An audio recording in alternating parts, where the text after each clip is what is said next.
صحابہ کرام رضی اللہ تعالی مجمعین نے اپنے عمل میں یہ تہیہ کر لیا تھا کہ ہم نے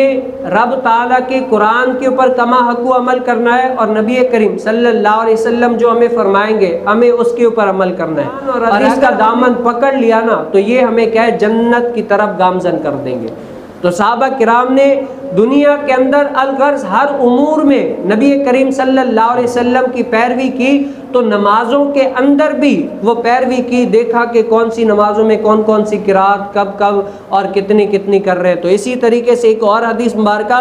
حضرت ابن عباس رضی اللہ تعالی عنہ نے فرمایا کہ جن نمازوں میں نبی کریم صلی اللہ علیہ وسلم کو پڑھنے کا حکم ہوا ان میں آپ نے پڑھا، اور جن نمازوں میں سکوت کا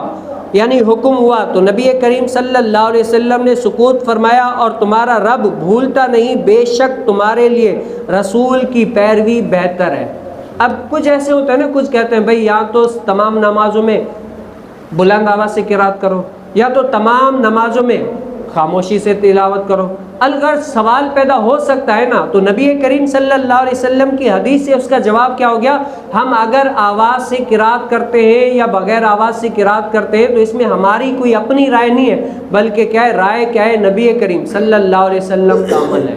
حضور علیہ السلام نے ایسے کیا، بس ہمارے لیے اور کوئی دلیل نہیں ہے، بس حضور نے کیا، ہمارے لیے یہی کافی ہے کہ حضور نے ایسا کیا، ہمیں بھی ایسا ہی کرنا ہے۔ تو کیا ہے، حضور کی سنت میں دنیا اور آخرت میں ہمارے لیے کامیابی کا ذریعہ، اور کامیاب اور کامران ہم دنیا اور آخرت میں ہو جائیں گے۔